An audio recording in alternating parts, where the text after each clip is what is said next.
16e heure, de 8h à 9h. Jésus est reconduit chez Pilate. On lui préfère Barabbas. Il est flagellé. Faire les actes de préparation avant de continuer. Mon Jésus, dans tes peines et tes angoisses, mon pauvre cœur t'accompagne. Te voyant vêtu comme un fou, toi la sagesse infinie, je ne puis que répéter. Comment? Jésus, un fou? Jésus, un malfaiteur? Mon Jésus, sainteté sans pareille, te voici à nouveau devant Pilate. Te voyant si mal en point, habillé comme un fou, et renvoyé non condamné non plus par Hérode, Pilate s'insurge contre les Juifs. Ton innocence se confirme tant à ses yeux qu'il ne veut pas ta condamnation. Mais en même temps, il voudrait bien donner au peuple quelques motifs de satisfaction. Aussi, pour apaiser leur haine et leur soif de sang, il te présente à la foule aux côtés de Barabbas. Mais les Juifs hurlent. Ce n'est pas Jésus que nous voulons libérer, mais Barabbas. Que Jésus de Nazareth soit crucifié. Alors, ne sachant plus que faire pour les calmer, Pilate te condamne à être flagellé. Mon Jésus, mon cœur se brise devant un tel acharnement à te faire mourir. Tu restes silencieux, tu penses à la vie que tu vas donner, tu sembles dire, Père saint, regarde ton fils vêtu comme un fou, et qui répare la folie de tant d'hommes quand ils sombrent dans le péché. Que ce vêtement blanc lave la faute de tant d'âmes qui se parent du lugubre vêtement du péché. Père, vois la haine, la fureur et la rage qu'ils ont contre moi. Ils en perdent la raison. Ils sont assoiffés de mon sang. Moi, je veux ainsi réparer toutes les haines, les vengeances, les colères, les homicides. Je veux donner à tous la lumière de l'intelligence et de la foi. Regarde-moi, ô Père. Peut-il exister une plus grande insulte? Ils m'ont traité en me faisant passer après le pire des malfaiteurs. Je veux ainsi réparer pour toutes ces fois où les hommes nous ont fait passer après quelque chose. Ah, de ce genre de choses, le monde en est rempli.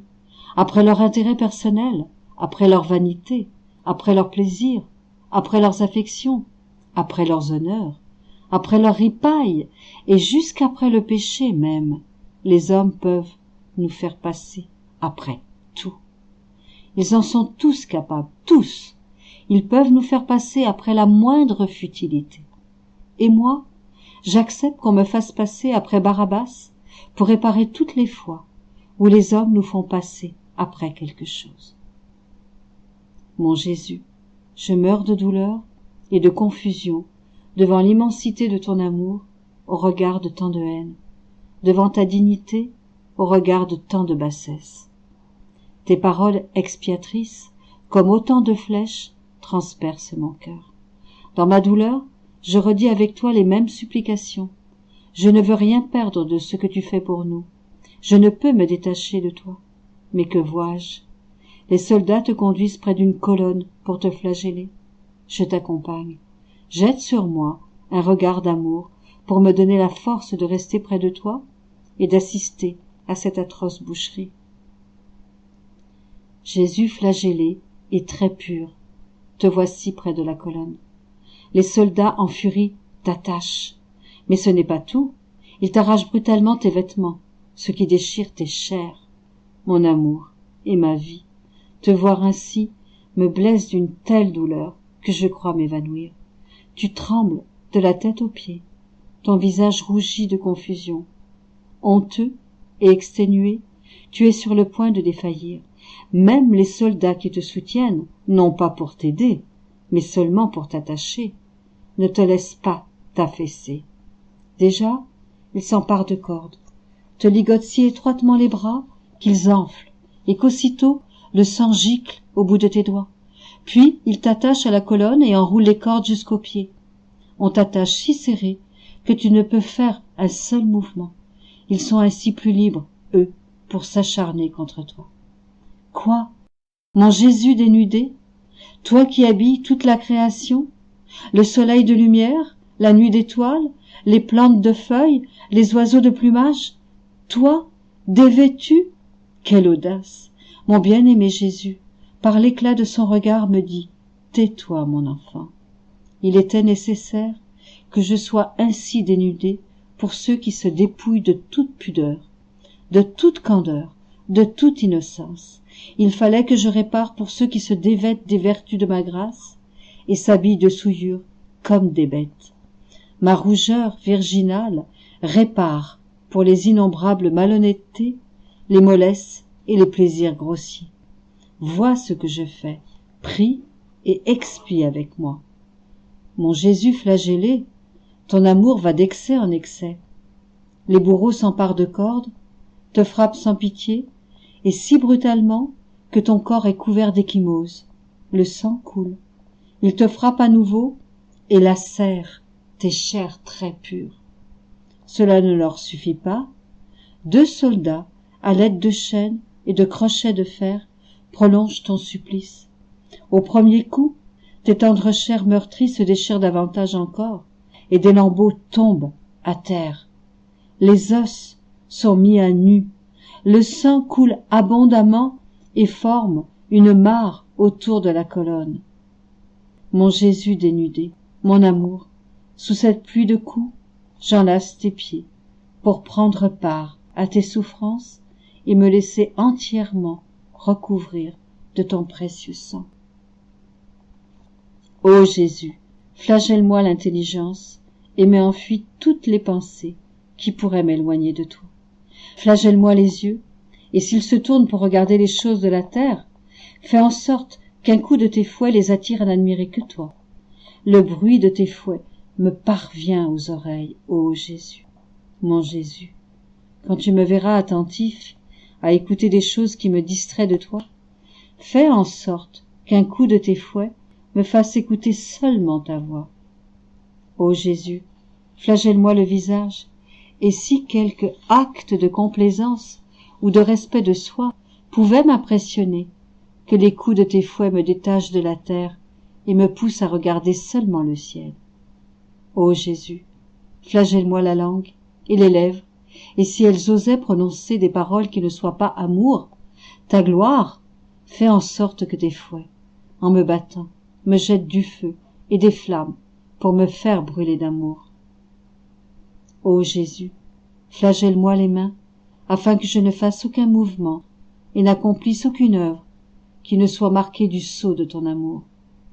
Ô Jésus, que tes fouets me frappent les pieds, que je te prie de lier serrés au tien, afin que je sois empêché de faire quelque pas que ce soit, qui ne soit pas pour toi et n'attire pas les autres à t'aimer.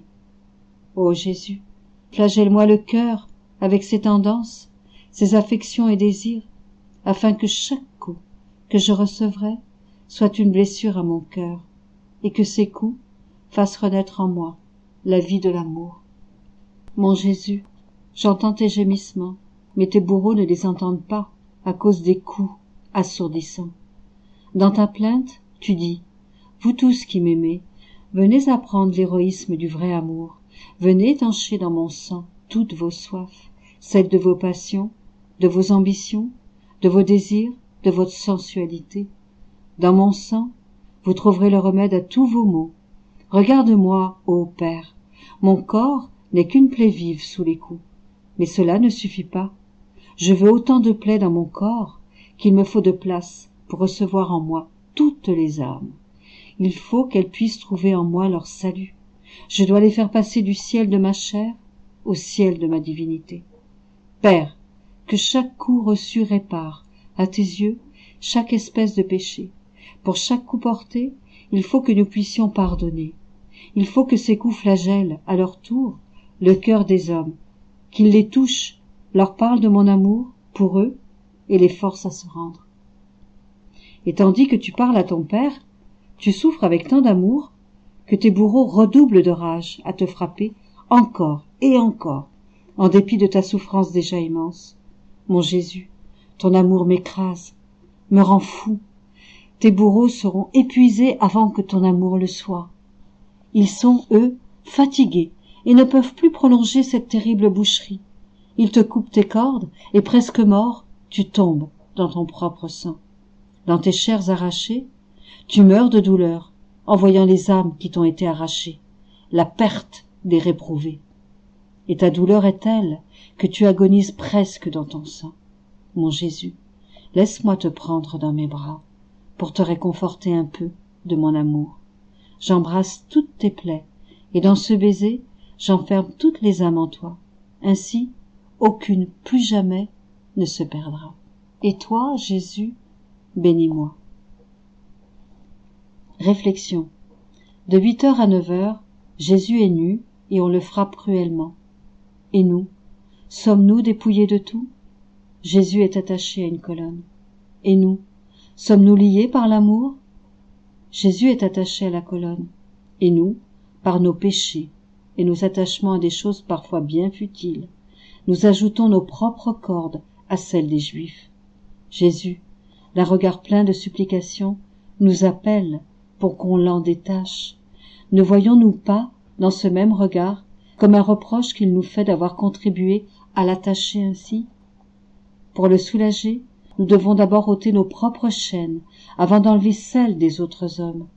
Nos petites chaînes peuvent être des attachements légers à notre propre volonté, à notre amour-propre, à nos petites vanités personnelles, mais qui ligotent douloureusement notre bon Jésus. C'est parfois Jésus qui, plein d'amour pour nos âmes, veut nous débarrasser lui-même de ces chaînes. Ah, quand nous nous lamentons, quand nous ne voulons pas rester attachés à Jésus, nous l'obligeons presque à se retirer de nous. Jésus, souffrant la flagellation, répare nos péchés contre la modestie. Et nous, dans notre esprit, notre regard, nos paroles, nos affections, sommes-nous purs afin de ne pas ajouter d'autres coups à son corps innocent?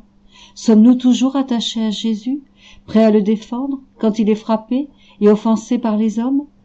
Mon Jésus enchaîné, que tes chaînes soient miennes, de sorte que nous soyons toujours unis, toi en moi et moi en toi. Faire l'offrande et le remerciement.